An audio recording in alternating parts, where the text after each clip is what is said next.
M G Windsor pro. അപ്പോൾ വിൻസറിൻ്റെ കാര്യം നോക്കുകയാണെങ്കിൽ 8 മാസങ്ങൾക്ക് മുമ്പാണ് എം ജി വിൻസറിനെ ഇന്ത്യയിൽ അവതരിപ്പിച്ചത്. വാഹനം ഹിറ്റാണെന്ന് ചോദിച്ചു കഴിഞ്ഞാൽ ഉറപ്പായിട്ടും വലിയൊരു ഹൈപ്പ് ഉണ്ടാക്കിയിട്ടുണ്ട്. അതിൻ്റെ റീസൺ എന്ന് പറയുന്നത് ഇതിനകത്ത് ഇൻട്രൊഡ്യൂസ് ചെയ്ത ആ ഒരു ബാസ് എന്ന സംഭവമാണ്, ബാറ്ററി ആസ് എ സർവീസ് എന്നുള്ള. അത് മാത്രമല്ലാതെ ഈ വാഹനം ഹിറ്റാവാനുള്ള വേറെ 3 റീസൺ കൂടി ഉണ്ട്. ഒന്ന് വന്നിട്ട് ഈ വാഹനത്തിൻ്റെ സൈസ്, ഈ വാഹനത്തിനകത്ത് അവർ ഇൻട്രൊഡ്യൂസ് ചെയ്ത പ്രൈസിങ്, അത് മാത്രമല്ല അതിൻ്റെ അകത്ത് അവർ ഇൻക്ലൂഡ് ചെയ്ത ഫീച്ചേഴ്സ്. അപ്പോൾ ഇന്ത്യയിലൊരു വാഹനം ചിലവാകും ഇത് 3 മതി. പക്ഷേ ഇതിൻ്റെ അകത്ത് ഒരു ലാക്ക് ചെയ്തൊരു കാര്യമുണ്ട്, ഈ വാഹനത്തിൻ്റെ അകത്തുള്ള റേഞ്ച്. അപ്പോൾ ആ റേഞ്ചിന് പരിഹാരമായിട്ടാണ് ഇവർ ആക്ച്വലി പ്രോന് ഇറക്കിയത്. ഇത് മാത്രമല്ലാതെ വേറെ എന്തൊക്കെയാണ് അകത്ത് അപ്ഡേഷൻസ് വന്നിട്ടുണ്ട്, എല്ലാം നോക്കാം. Welcome to all things auto.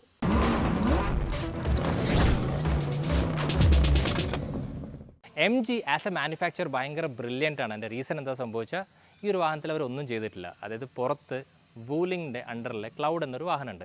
അപ്പോൾ അതിൻ്റെ അകത്ത് യൂസ് ചെയ്യുന്ന സെയിം ബാറ്ററി, സെയിം ഫീച്ചേഴ്സ് അവരിപ്പോൾ നമ്മുടെ ഇന്ത്യയിൽ വിൽക്കുന്ന വിൻസറിൻ്റെ അകത്ത് ആഡ് ഓൺ ചെയ്തിട്ട് പ്രോ എന്നൊരു പേര് കൊടുത്തു.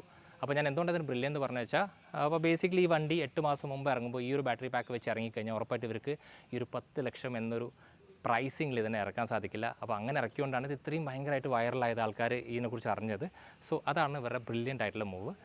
വണ്ടി ഹിറ്റായി, അതിന് ശേഷം അവർക്ക് മനസ്സിലായി ഇതിൻ്റെ അകത്ത് ഏറ്റവും കൂടുതൽ ലാക്ക് ചെയ്ത് എന്താ ബാറ്ററി. സോ അവിടെ നിന്നുള്ള ആ ബാറ്ററി ഇതിൻ്റെ അകത്തേക്ക് പ്ലേസ് ചെയ്തു.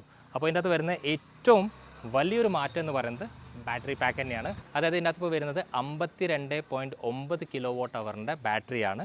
സോ ആ ഒരു ബാറ്ററി വരുമ്പോൾ ഓബിയസ്ലി റേഞ്ച് കൂടും. ഇപ്പോൾ ഈ വാഹനത്തിൻ്റെ റേഞ്ച് കൂടിയിട്ടുണ്ട്, 449 കിലോമീറ്ററാണ് ഇതിനകത്ത് റേഞ്ച്. സോ നമുക്ക് റിയലിസ്റ്റിക് ആയിട്ട് നോക്കുകയാണെങ്കിൽ അറൗണ്ട് ഒരു 375 to 400 എന്തായാലും കിട്ടും. പിന്നെ എം ജി വാഹനങ്ങളുടെ ഗുണം എന്താ സംഭവിച്ചാൽ, ഇവർ പറയുന്ന റേഞ്ചിൽ അത്രയും വലിയൊരു മാറ്റം സംഭവിക്കാറില്ല. കാരണം നമുക്ക് കോമറ്റിൽ കണ്ടിട്ടുണ്ട്, കമ്പനി 210, 220 ഒക്കെ പറഞ്ഞാലും നമുക്ക് റിയലിസ്റ്റിക് ആയിട്ടൊരു 190 വരെ കിട്ടാറുണ്ട്.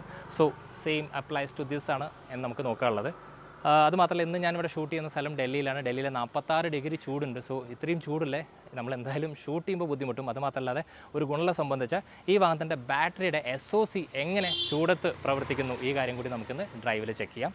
സോ ഈ ഒരു വാഹനത്തിൻ്റെ dimensions, length, width, height, wheel base ഇതിലൊന്നും മാറ്റമില്ല. അപ്പോൾ ആഡ് ഓൺ ആയ ഫീച്ചേഴ്സ് മാത്രം നമുക്ക് ഒന്നൊന്നായിട്ട് നോക്കാം. അപ്പോൾ ഫ്രണ്ടിലെ ഈ ഒരു ഭാഗത്ത് നമുക്ക് അഡാസിൻ്റെ റഡാർ കാണാൻ സാധിക്കും. സോ റഡാർ ഇവിടെ വരുമ്പോൾ എഡാസ് ലെവൽ 2 സപ്പോർട്ട് ചെയ്യുന്ന വാഹനങ്ങൾക്കൊരു ക്യാമറ വേണം. സോ ആ ഒരു ക്യാമറ അതിൻ്റെ വിൻഷീൽഡിൽ വന്നിട്ടുണ്ട്. അതല്ലാതെ ഫ്രണ്ടിലെ ഈ ഒരു വാഹനത്തിന് ഒരു മാറ്റവും. ഷേപ്പിനെ കുറിച്ച് നമ്മൾ കൂടുതൽ സംസാരിക്കുന്നില്ല, അതൊരു സബ്ജക്റ്റീവ് ആയിട്ടുള്ളൊരു മാറ്ററാണ്. അപ്പോൾ നിങ്ങൾക്ക് ഈ വാഹനത്തിൻ്റെ ഷേപ്പ് ഇഷ്ടപ്പെട്ടോ ഇല്ലേ എന്നുള്ള കാര്യം ഉറപ്പായിട്ടും താഴെ കോമെൻറ്റ് ചെയ്യാം. വിൻസർ പ്രോ ആയപ്പോൾ മാറ്റങ്ങൾ ആക്ച്വലി ഒരൊറ്റ സ്ഥലത്ത് മാത്രമേ ഉള്ളൂ, അതായത് അതിൻ്റെ അലോയിൻ്റെ പാറ്റേൺ. അപ്പോൾ ഇതിന് മുമ്പത്തെ ആ ഒരു വേർഷൻ്റെ അലോയ് പാറ്റേൺ കുറച്ചും കൂടി ഡ്രാഗ് കുറയ്ക്കാനുള്ള രീതിക്കാണെങ്കിൽ ഇത് നോർമൽ നമ്മളൊരു ഐസ് വാഹനത്തിൽ കാണുന്ന സെയിം പാറ്റേണാണ് യൂസ് ചെയ്തിട്ടുള്ളത്. ഇതിൻ്റെ അകത്തൊരു പ്രത്യേകത ഉണ്ട്. ആക്ച്വലി ഇപ്പോൾ ഇതിൻ്റെ അകത്ത് V2L അതുപോലെ തന്നെ V2V, അത് vehicle to vehicle, vehicle to load ഇത് സപ്പോർട്ട് ചെയ്യുന്നുണ്ട്. സപ്പോർട്ട് ചെയ്യുമ്പോൾ ഇതിൻ്റെ ഈ ഒരു ഭാഗത്ത് നമുക്ക് കുറച്ച് ഫ്ലിംസിയാണ്. അപ്പോൾ ഇതൊക്കെ ഒന്ന് ശ്രദ്ധിക്കാമായിരുന്നു. അല്ലാത്ത രീതിക്ക് ഈ ഒരു ഭാഗത്ത് ഒരു മാറ്റവും പ്രോയിലില്ല.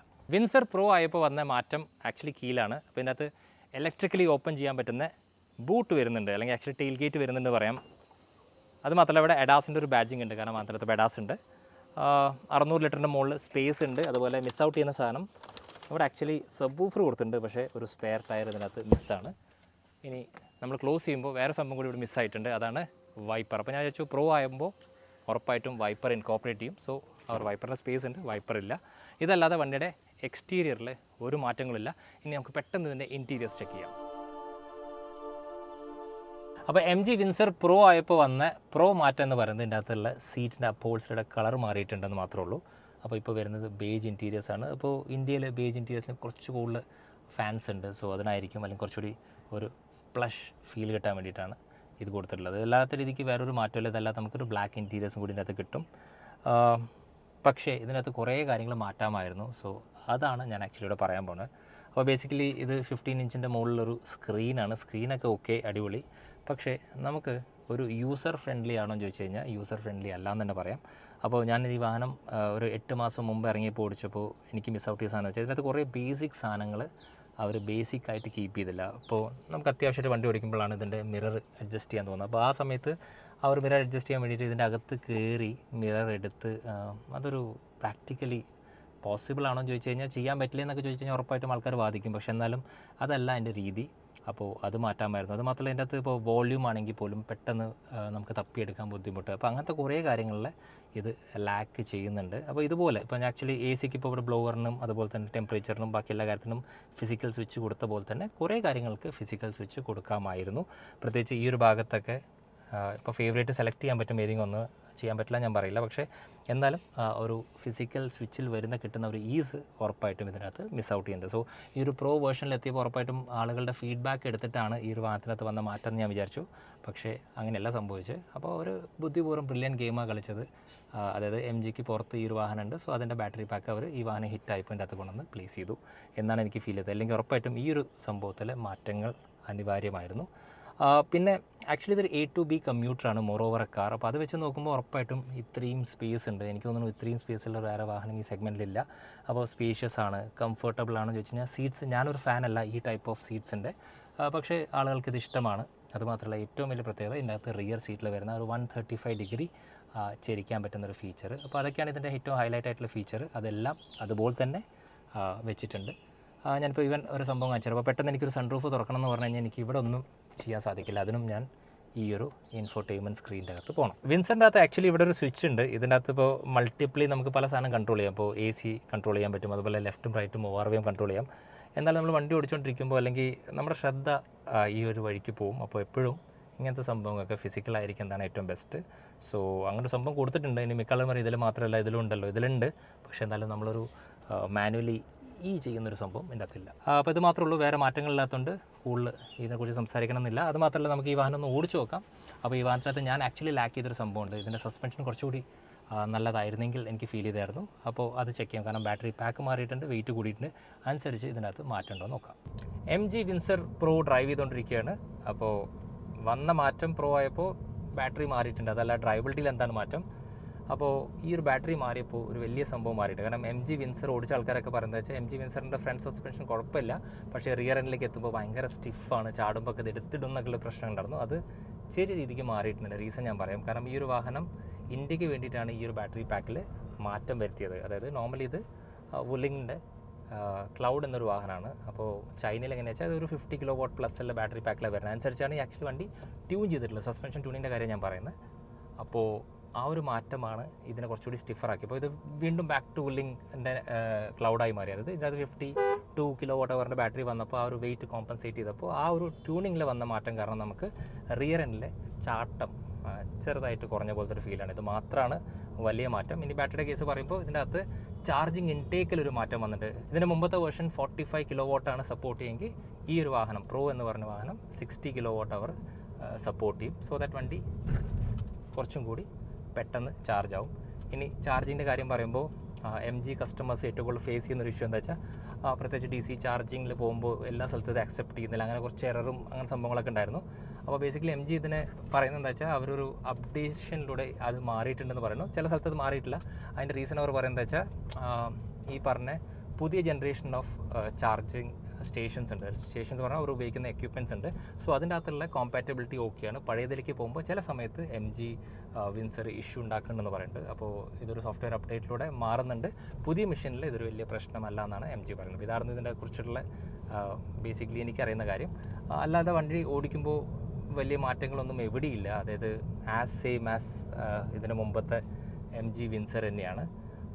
ഇനി എടുത്തു പറയേണ്ട കേസ് എന്ന് വെച്ചാൽ MG വിൻസറിൻ്റെ സർവീസിനെ കുറിച്ച് കൂടി പറയാൻ തോന്നി. കാരണം MG വിൻസർ EV ആണ്. അപ്പോൾ EVയുടെ സർവീസ് കോസ്റ്റ് ഒരു ഐസ് വെച്ച് കമ്പയർ ചെയ്യുമ്പോൾ വളരെയേറെ കുറവാണ്. അതായത് ഒരു ചെറിയ എക്സാമ്പിളായിട്ട് തന്നെ ഞാൻ പറയാം. അപ്പോൾ നോർമലി ഒരു MGയുടെ വേറെ ഏതെങ്കിലും ഹെക്ടർ പോലത്തെ വാഹനങ്ങളൊക്കെ വെച്ച് നോക്കുമ്പോൾ ഒരു 5,000-6,000 റുപ്പീസ് വരുന്ന സർവീസ് ഈ ഒരു വണ്ടിയിലേക്ക് എത്തുമ്പോൾ ലെസ് ദൻ 1,000 ആയിട്ട് ചുരുങ്ങും. സോ അതൊരു ഗുണമാണ് EV എടുക്കുമ്പോൾ. അപ്പോൾ ഇത്രയേ ഉള്ളൂ, വേറെ ഒന്നുമില്ല. ഇപ്പോൾ ഡ്രൈവബിലിറ്റിയിൽ ഈ ഒരു ചെറിയ മാറ്റം കാരണം നമുക്ക് ആ ഒരു സസ്പെൻഷൻ്റെ എന്താ പറയുക ചാട്ടത്തിൽ മാറ്റം ആയിട്ട് ഫീൽ ചെയ്യുന്നുണ്ട്. അപ്പോൾ ഈ ഒരു വണ്ടിയെക്കുറിച്ച് ടോട്ടലി പറയുകയാണെങ്കിൽ ഇതൊരു A to B കമ്മ്യൂട്ടറാണ്. ഇതിന് നമുക്കൊരിക്കലും സ്റ്റിയറിംഗ് റെസ്പോൺസോ അല്ലെങ്കിൽ ഈ പറഞ്ഞ പോലെ ഹൈ സ്പീഡ് സ്റ്റെബിലിറ്റിയോ ഇതിനെക്കുറിച്ചൊന്നും സംസാരിക്കാനില്ല. കാരണം എന്നെ സംബന്ധിച്ചോളം ഇതൊരു A to B കമ്മ്യൂട്ടറാണ്. അതായത് നിങ്ങളുടെ ഫാമിലി വലിയ ഫാമിലിയാണ്, നിങ്ങൾക്ക് ഭയങ്കര ലാഭത്തിലൂടെ ഒരു വാഹനം ഓടിക്കണം എന്ന് പറയുമ്പോൾ ഒബ്വിയസ്ലി ഇത് ചൂസ് ചെയ്യാൻ പറ്റും. നിങ്ങളുടെ കാര്യം നടക്കുക, അതായത് ഒരു സ്ഥലത്ത് നിന്ന് മറ്റേ സ്ഥലത്തേക്ക് ഇത് സുഖകരമായിട്ടും അതുപോലെ കംഫർട്ടബിളി നിങ്ങളെ എത്തിക്കും. അതല്ലാതെ ഒരു കാറിൻ്റെ അകത്തുള്ള കുറേ കാര്യങ്ങൾ നമ്മളിതിൻ്റെ അകത്ത് നല്ല രീതിക്ക് മിസ് ഔട്ട് ആവും. അപ്പോൾ ഇതായിരുന്നു MG വിൻസർ പ്രോൻ്റെ drive report. M G Windsor Pro ഞാൻ ആക്ച്വലി ഇന്ന് ഓടിക്കുന്നത് ഡൽഹിയിലാണ്. ഡൽഹിയിലെ 44 ഡിഗ്രി വരെയാണ് ഇപ്പോൾ ചൂടുള്ളത്. അപ്പോൾ ഇതിൻ്റെ AC എങ്ങനെയുണ്ട്? അപ്പോൾ ആക്ച്വലി ഇതിൻ്റെ AC നല്ലതായിട്ട് വർക്ക് ചെയ്യുന്നുണ്ടാവും. കാരണം കുറേ സ്ഥലത്ത് ഞാൻ റിവ്യൂസിലൊക്കെ വായിച്ചിട്ടുണ്ടായിരുന്നു ദാറ്റ് ഇതിൻ്റെ AC ഈ ഒരു ക്യാബിനെ കൂൾ ചെയ്യിക്കുന്നില്ല. അപ്പോൾ ഒന്ന് ചിന്തിച്ച് കഴിഞ്ഞാൽ ഇത് വലിയൊരു വണ്ടിയാണ്, അപ്പോൾ കൂൾ ചെയ്യാൻ കുറച്ച് സ്ട്രഗിൾ ചെയ്യേണ്ടി വരും. പക്ഷേ ആക്ച്വലി ഈ ഒരു ചൂടിൽ എനിക്ക് വലിയ പ്രശ്നം തോന്നിയില്ല. അപ്പോൾ അതും കൂടി ഒന്ന് എടുത്ത് പറയണം തോന്നി. അവന് verdict of M G Windsor pro. അപ്പോൾ വിൻസർ പ്രോ ഒരു വിന്നിങ് ഹോസാണ് എം ജിയെ സംബന്ധിച്ചോളം. റീസൺ 3 ഒന്ന് വന്നിട്ട് ഇതിൻ്റെ ആ ഒരു പ്രൈസിങ്, ഒന്ന് ഇതിനകത്തുള്ള സ്പേസ്, പിന്നെ മൂന്നാമത് ഇതിനകത്ത് യൂസ് ചെയ്ത എക്യുപ്മെൻറ്റ് ലിസ്റ്റ്. ഇപ്പോൾ ഇതെല്ലാം ഇന്ത്യൻസിനെ അട്രാക്ട് ചെയ്യുന്നതാണ്. ഒരൊറ്റ സ്ഥലത്ത് മാത്രമേ അവർക്ക് അബദ്ധം പറ്റിയുള്ളൂ, അതായിരുന്നു ഇതിനകത്ത് യൂസ് ചെയ്ത ബാറ്ററി. ആക്ച്വലി ഇത് അബദ്ധമല്ല, ഒരു ബ്രില്യൻറ്റ് ഗെയിം അവിടെ കളിച്ചത്. കാരണം വെച്ചാൽ ആ ഒരു പ്രൈസിങ് ഇത്രയും കുറയ്ക്കാൻ സാധിച്ചത് ആ ഒരു ചെറിയ ബാറ്ററി പാക്ക് വെച്ചിട്ടാണ്. അപ്പോൾ അറ്റ് ലാസ്റ്റ് അത് റേഞ്ചിനെ ബാധിച്ചു. സോ അതിനുള്ളൊരു പരിഹാരമാണ് എം ജി വിൻസർ പ്രോ. അപ്പോൾ ഇതായിരുന്നു ഈ വണ്ടിയെക്കുറിച്ചുള്ള ഫൈനൽ വേർഡിക്റ്റ്. അപ്പോൾ ഒരു A to B കമ്മ്യൂട്ടർ എന്ന നിലയ്ക്ക് ഈ ഒരു വാഹനം അതിഗംഭീരമാണ്. പക്ഷേ ഒരു കാറുമായിട്ടൊക്കെ നമ്മൾ കമ്പയർ ചെയ്യുമ്പോൾ ചിലപ്പോൾ ഡ്രൈവബിലിറ്റിയും അതുപോലെ ബാക്കിയുള്ള കാര്യങ്ങളും ചില സാധനങ്ങൾ നമ്മൾ മിസ് ഔട്ട് ചെയ്യേണ്ടി വരും. സോ ഇതുപോലത്തെ ഇൻട്രസ്റ്റിംഗ് വീഡിയോസിന് വേണ്ടിയിട്ട് ഇതുവരെ ഓൾ തിങ്സ് ഓട്ടോ യൂട്യൂബിൽ സബ്സ്ക്രൈബ് ചെയ്യാത്തവർ സബ്സ്ക്രൈബ് ചെയ്യുക. അതുമാത്രമല്ല നമ്മൾ ഇൻസ്റ്റാഗ്രാമിലുണ്ട് ഓൾ തിങ്സ് ഓട്ടോ ഒഫീഷ്യൽ എന്ന് പറഞ്ഞിട്ട് അതിൽ നമ്മളെ ഫോളോ ചെയ്യാൻ മറക്കരുത്.